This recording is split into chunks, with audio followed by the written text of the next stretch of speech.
Hello class, कैसे हैं आप लोग? बहुत अच्छे होंगे आप लोग। पता है मैम भी बहुत अच्छी है। अच्छा, आज पता है, आज हम ना एक नया टॉपिक करने वाले हैं। पता है कौन सा टॉपिक? चलो देखेंगे कि हम कौन सा टॉपिक करेंगे आज। चलो अच्छा क्लास, अच्छा ये बताइए, आप लोगों ने पहले की वीडियोस देखी थी? पहले की वीडियोस जरूर देख लीजिएगा, क्योंकि मैंने आपके क्लास 5 की कुछ और भी वीडियोस बनाई है। आप मेरे यूट्यूब चैनल को भी सब्सक्राइब कर सकते हैं, लाइक कर सकते हैं और कमेंट करके मुझे बता सकते हैं, ठीक है? और क्लास, जो हम लोग मैंने आपके लिए, अगर आपको कोई डाउट आता है तो आप मेरे टेलीग्राम चैनल को भी ज्वाइन कर सकते हैं और मेरी व्हाट्सएप कम्युनिटी को भी ज्वाइन कर सकते हैं, जहाँ पे मैं आपके डाउट्स वगैरह क्लियर करूँगी। और अगर आपको कोई भी पर्सनल कोई डाउट आता है तो आप वो मुझसे पूछ सकते हैं, ठीक है? और क्लास, आज ना हम एक टॉपिक करने वाले हैं। देखते हैं जरा कि कौन सा टॉपिक कराने वाली है मैम आज। चलिए क्लास स्टार्ट करते हैं। अच्छा क्लास, आप लोगों ने पढ़ा होगा कौन कौन से। अच्छा देखिए, जरा ये मुझे बताइए, ये ब्लैक आपका व्हाइट बोर्ड है। अब व्हाइट बोर्ड की शेप क्या है बताओ तो जरा मुझे। व्हाइट बोर्ड की शेप पूछ रही हूँ मैं, तो व्हाइट बोर्ड की शेप। अच्छा पिंकी, तुमने ये बताया व्हाइट बोर्ड की शेप है रेक्टेंगल। व्हाइट बोर्ड की शेप कैसी है? रेक्टेंगल। अच्छा सोनू, आज तुमने लंच बॉक्स में कैसा क्या लेकर आए हो? मैम मैं तो सैंडविच लेके आया हूँ। अच्छा तुम सैंडविच लेके आए हो। अच्छा तुम्हारे सैंडविच की शेप कौन सी है? ओ, सोनू बता रहा है कि उसके सैंडविच की शेप ना ट्रायंगल जैसी है। तो सोनू कैसे सैंडविच लेकर आया है? ट्रायंगल फॉर्म में।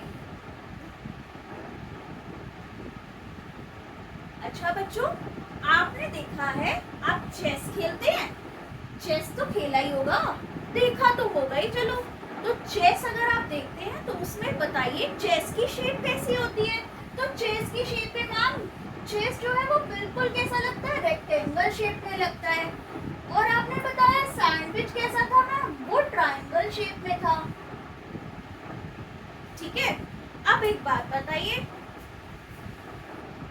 मीना, आप बताओ आपकी इरेजर जो है वो किस शेप की है?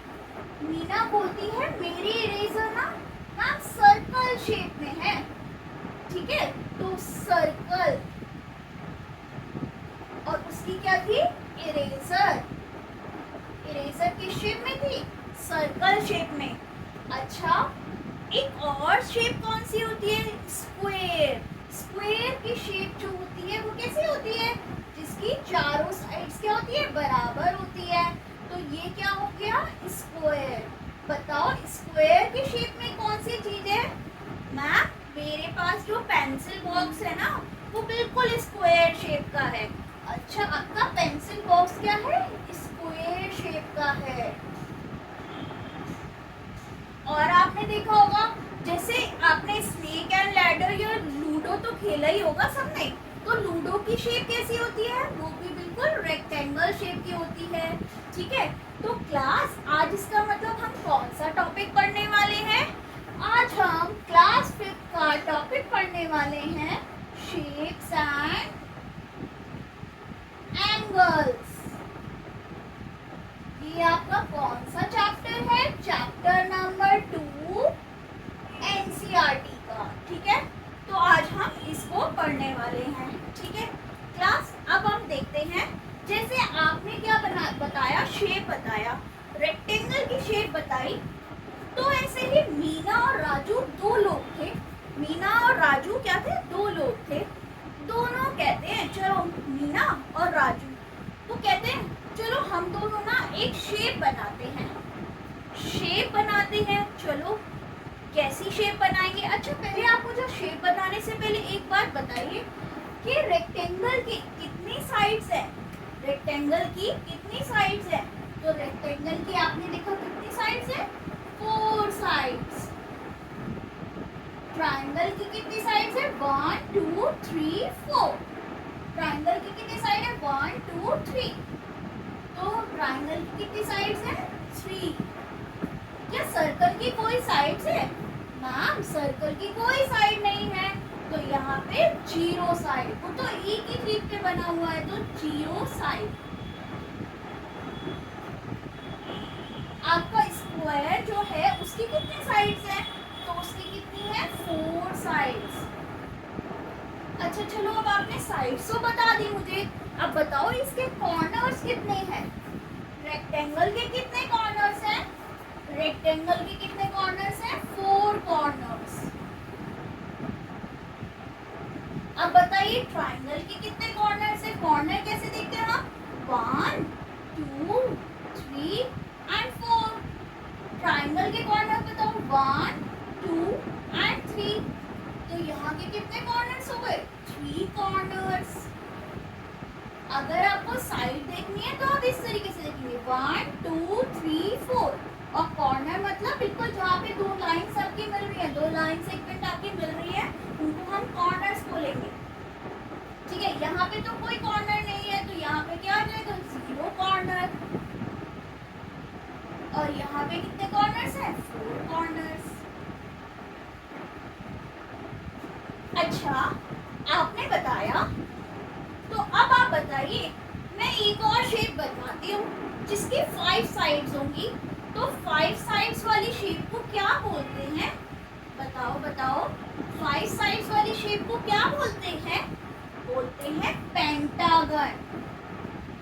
क्या बोलते हैं? पेंटागन। पेंटागन कैसे बनता है? अब तो 1 2 3 4 5। तो इसकी कितनी हो गई? 5 साइड्स हो गई। अब 5 साइड्स को हमने क्या बोला? पेंटागन। अब नेक्स्ट बताइए, अब इसकी भी कितने कॉर्नर्स हैं? तो इसके आप देख लो, 1 2 3 4 5। 5 कॉर्नर्स हैं मैम। अच्छा, आपने ऐसी शेप कहाँ देखी है? कोई एग्जाम्पल याद है आपको? पेंटागन की शेप आपने, जैसे आपका ये क्या बन गया? एक तरीके का मंदिर बन गया। मंदिर की शेप ऐसी होती है, तो मतलब टेम्पल। टेम्पल की शेप कैसी होती है? पेंटागन जैसी। अब आइए हेक्सागन। हेक्सागन में क्या होता है? 6 साइड्स होती है। 1 2 3 4 5 6। तो ये क्या आ गया? हेक्सागन। हेक्सागन में क्या होता है? 6 साइड्स होती हैं।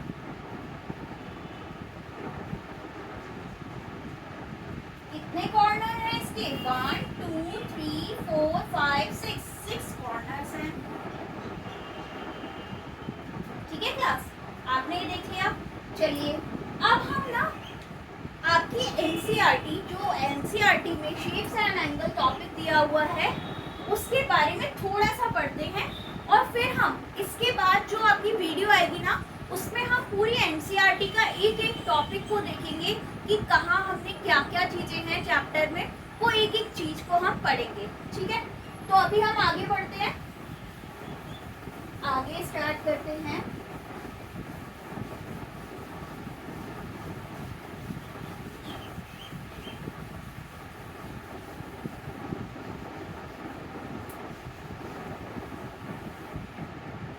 चलिए क्लास, आगे स्टार्ट करते हैं। अब आगे क्या आया?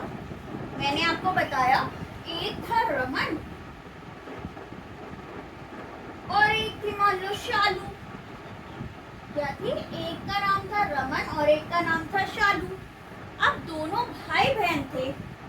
दोनों ने कहा चलो मैं ना 6 साइड्स वाली चीजें बना रही हूँ।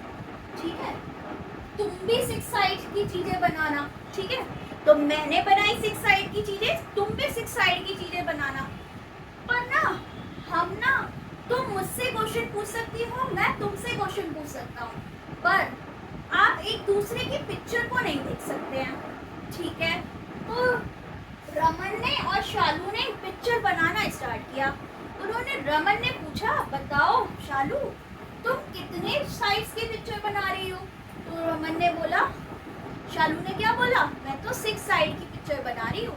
तो रमन ने कहा ठीक है, मैं भी 6 साइड की पिक्चर बना रहा हूँ।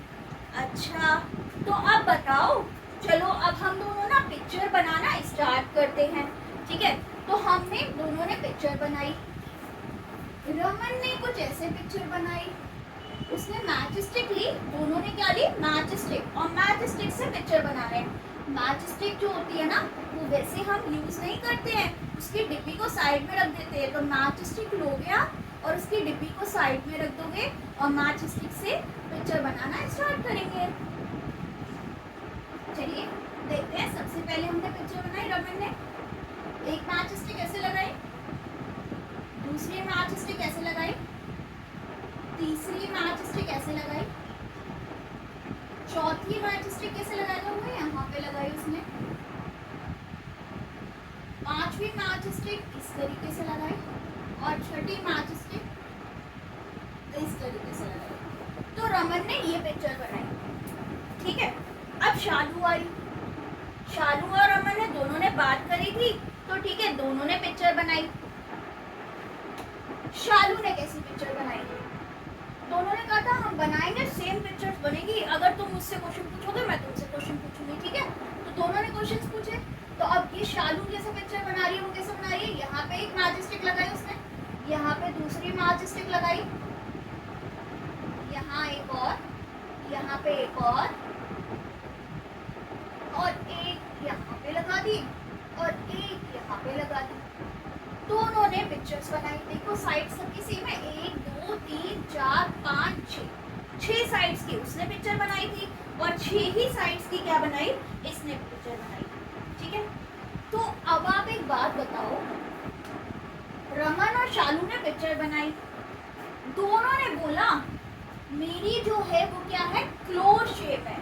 ये कैसी शेप है, क्लोज्ड। क्लोज शेप का मतलब क्या होता है मैम, क्लोज शेप का मतलब होता है कि आपकी जो साइड्स हैं वो वहां से कहीं से भी हवा पास नहीं पाएगी। ठीक है, सब बिल्कुल एकदम क्लोज रहेगा। ठीक है, और शालू ने बोला मैंने भी कैसी पिक्चर बनाई है, क्लोज शेप बनाई है। अब देखते हैं, तो मैम क्लोज शेप तो आपने बता दी, मैम ये तो बता दो जरा ओपन शेप कैसे बनेगी। तो ओपन शेप चलो बनाते हैं पिक्चर।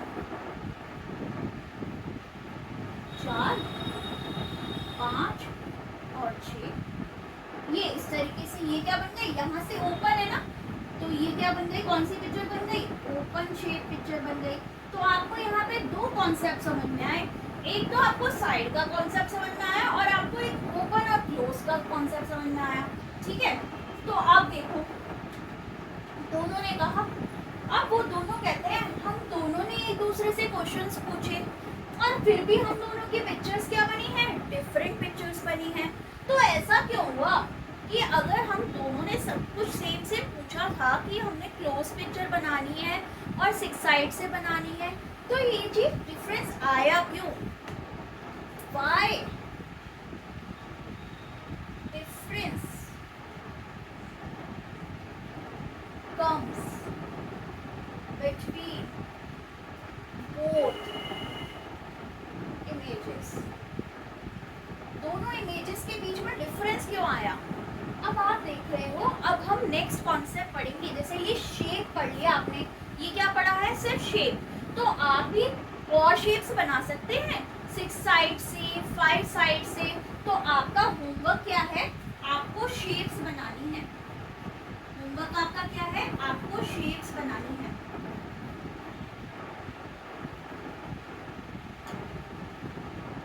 पहले तो आप कैसी शेप बनाएंगे, काइट की। काइट की शेप बनाओगे तो उसके आपको क्या लिखनी है, उसके आपको लिखनी है साइड्स कितनी है, उसकी आपको लिखनी है ओपन शेप है कि क्लोज शेप है।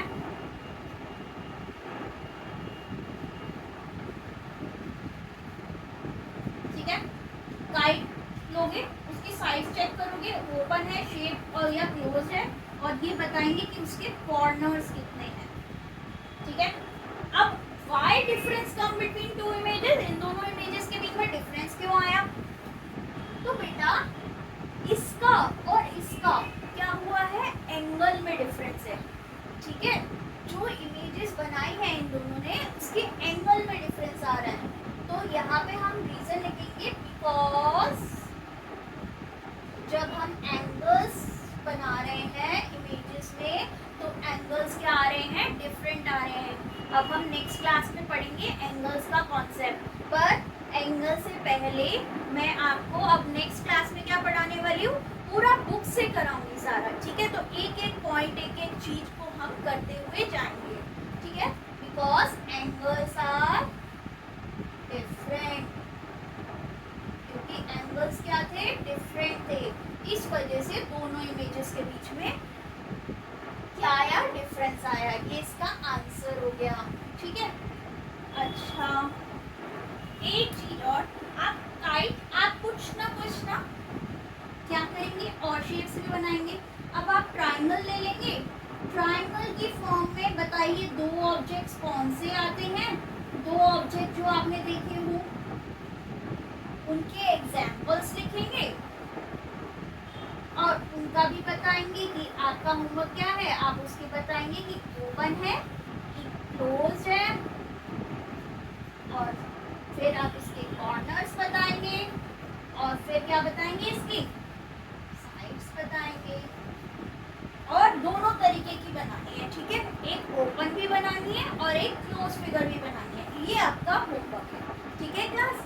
अब हम नेक्स्ट क्लास में मिलेंगे और उसमें हम इसके आगे का टॉपिक अपनी एनसीईआरटी बुक से पढ़ेंगे, ठीक है क्लास। और आप ये ध्यान रखिएगा, अगर आपको ये चैनल अच्छा लगा हो तो आप प्लीज़ इसे लाइक करिएगा, सब्सक्राइब करिएगा और नोटिफिकेशन का बटन जरूर दबाइएगा, ठीक है। अगर आप उसे दबाएंगे तो आपको मेरी आगे की आने वाली वीडियोस भी पता चलती रहेंगी, ठीक है। और आपको मैं इसी तरीके से आगे चैप्टर्स कराती रहूँगी। इस चैनल पे मेरे फर्स्ट से लेके 5th तक पहले मैं भी करवा रही हूँ, और उसके बाद मैं 11th 12th का भी कॉन्सेप्ट कराऊंगी। और KVS जो लोग इंटरव्यू की तैयारी कर रहे हैं उनके लिए भी वीडियो लाएंगी, ठीक है। उनको भी ध्यान से देखिएगा जो लोग KVS की तैयारी कर रहे हैं, ठीक है class. Thank you so much, thank you for watching.